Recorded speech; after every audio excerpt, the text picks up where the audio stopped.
I watched pretty much every single one of Caitlin's games early on because I am a fan. I do like good basketball. And of course, I wanted to see how she would do. Coming out of college and going into the WNBA, we as WNBA players were having basketball conversations, and everybody just took it to another place where we were attacking them as. Sue Bird just revealed the WNBA's covert plan to discredit Caitlin Clark from the beginning. No, this wasn't a case of oops, bad calls happen, but rather a fully fledged pre-planned circus with technical fouls, racial overtones, and blatant targeting. Clark wasn't destined to put up with this mess. Rather, it was a plan devised by those who couldn't stand her taking center stage. Just don't.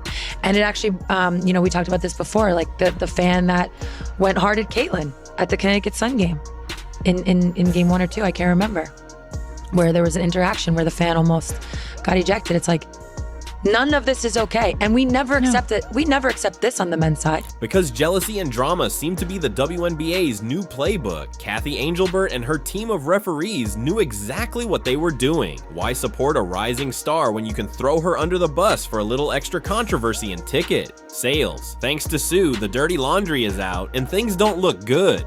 Why is it okay in our league? Why is it, welcome to mainstream sports? And don't worry, Sue didn't reveal the WNBA because she had strong feelings about it. I feel sorry for Caitlin Clark because, let's not fool ourselves, it was a glorious unintentional slip-up. But who is complaining? We have the juicy details we always suspected were bubbling beneath the surface. And now everything makes sense, especially in light of Bird's recent not-so-subtle remarks that, let's be honest, have done nothing but disparage Caitlin Clark's record-smashing rookie season. You know, the one where she practically set the league on fire with stats that most players couldn't even imagine.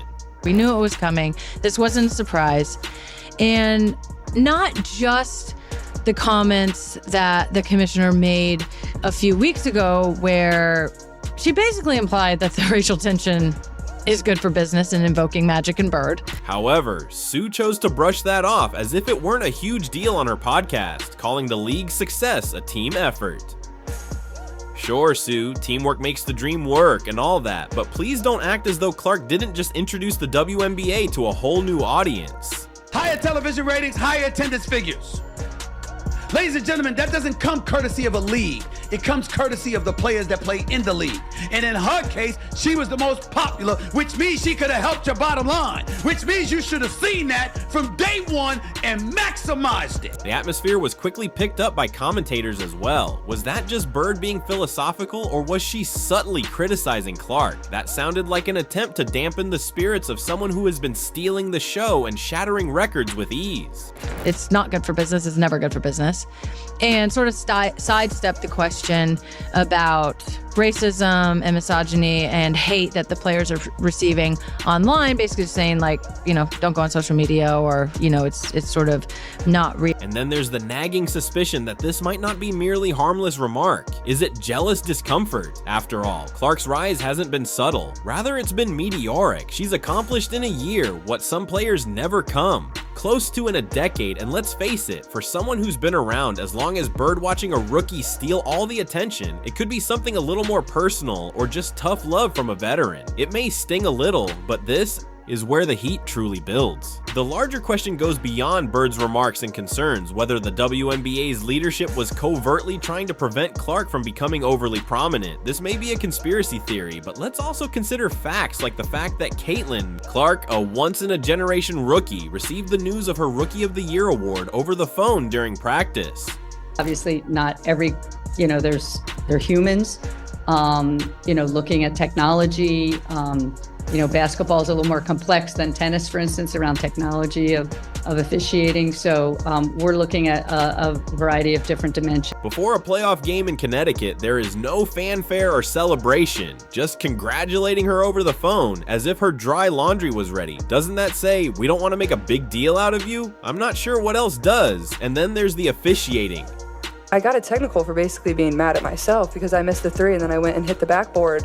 And he told me it was disrespectful to the game of basketball. Oh, the officiating, the referee actually labeled it disrespectful to the game when Clark received a technical penalty for lightly slapping the backboard in frustration after missing a basket. Although veterans like Diana Taurasi have performed worse and hardly received a sidelong glance from the officials. Coming out of college and going into the WNBA, We as WNBA players were having basketball conversations, and everybody just took it to another place where we were attacking them as people. It seems like they had one set of rules for Clark and another for everyone else, and the double standard is so obvious that it might as well be surrounded by neon lights. And that's, again, where that petty and jealousy live. The evidence keeps mounting and presents a picture that is not just concerning, but also aggravating. Was the WNBA attempting to control Clark out of concern that her quick ascent would overshadow their meticulously constructed narrative of group development? If true, that is a move that is both perplexing and counterproductive. Clark is not a threat to the league. In fact, she is its greatest asset, attracting new fans, boosting ticket sales, and increasing TV ratings, all of which the league sorely needs. However, rather than praising her, it appears that they are reluctant, almost afraid to let her shine too brightly, which is where that petty and jealousy lives. Here's the worst part though, the WNBA wouldn't have experienced the current wave of excitement without Caitlin Clark. So even though the leadership may believe they are defending the brand, they are actually hurting themselves because the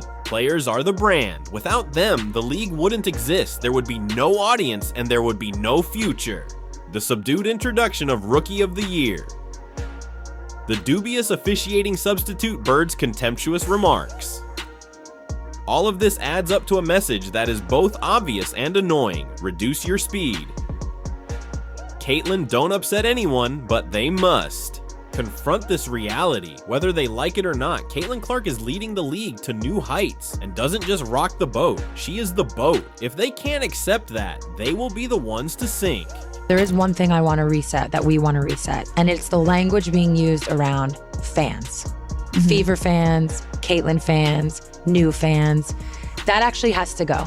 That has to go. I understand why at times it's been used. It's kind of just when you're in an interview and you get asked a question, it's kind of easy to go, oh, the FIFA fan base. Yeah, what do you Caitlin mean by fans. that? That has to go. Oh, these new fans. It has to go because it's not the FIFA fans. It's not Caitlin. The NBA's commissioner, Kathy Engelbert, has a knack for stirring things up, and not in a good way. Her leadership style is akin to that awkward relative who always says something embarrassing at family get-togethers. One example is her obsession with rivalries as the league's ticket to relevance. The most obvious and disastrous example is when she framed Caitlin Clark and Angel Reese as the next big thing in basketball rivalries. Think Magic Johnson versus Larry Bird, but make it needlessly racially charged. And when you have that, you have a lot of attention on you. There's no more apathy. Everybody cares. It is a little that Bird Magic moment, if you recall, from 1979 when those two rookies came in from a big college rival. Indeed, in a CNBC Power Lunch interview, Engelbert boldly mentioned that Clark is white and Reese is black. Hey, doesn't that make sports exciting? If Engelbert's intention was to evoke nostalgia, she hit the wrong nerve. Instead, she received a flurry of criticism for using racial dynamics as a marketing gimmick. Let's break this down. Fans and analysts immediately called her out for being tone deaf, accusing her of reducing two extraordinarily talented players to their skin colors rather than showcasing their skills. The worst part is that both Clark and Reese have experienced repulsive racist attacks both online and at games. One white, one black.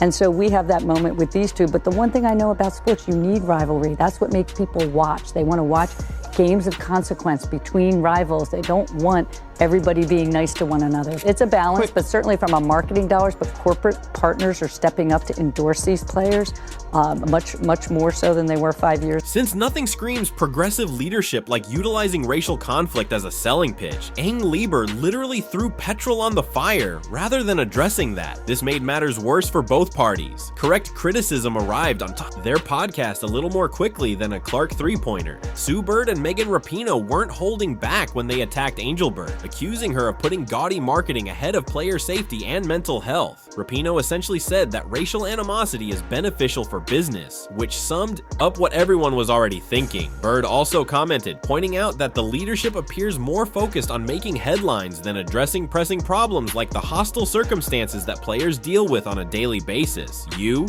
know the kinds of things that really count. From the WNBA's perspective, the WNBA and the league office and Kathy's role specifically is basically to protect and shepherd the league, both from a business perspective, from a player welfare perspective, from a health and safety perspective, and from a growth and investment perspective.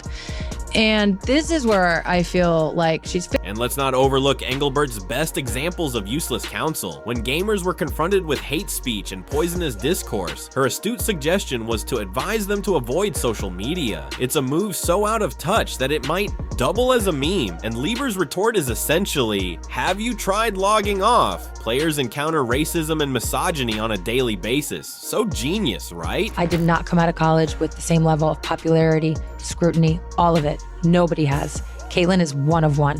There's zero doubt about that. However, the problems extend beyond her racially biased marketing blunders. In a marketing meeting, Engelbert's obsession with rivalries may seem like a good idea, but in practice, it reduces complex athletes to cheap narratives. And when those narratives rely on race, the harm is multiplied. Rather than showcasing Clark and RE as trailblazers for the league's future, Engelbert has made them into symbols of division, diverting attention from their talent and towards needless controversy. Engelbert's entire leadership strategy has been criticized for being more about Op Caitlyn is still making an impression and will shatter records non-stop for the next few years. It doesn't help that this strategy is escalating fan wars.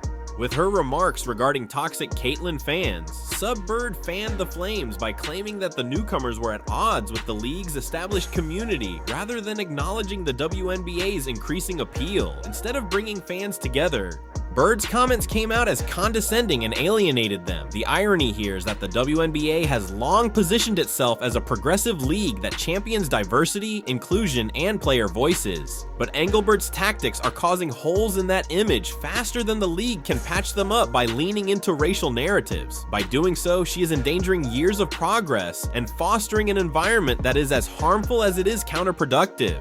Critics have pointed out how this narrative of fan toxicity only serves to widen divides, turning what should be a moment of celebration into yet another point of contention. Both players and supporters are wondering if the league's leadership truly reflects its stated ideals. The bottom line, Engelbert's obsession with rivalries and trivial drama is not only bad PR, it betrays the values of the WNBA, and if she doesn't change her refocus on the important things like safeguarding players, promoting unity, and recognizing talent, this so-called leadership may lead the league down a direction from which it may never fully recover.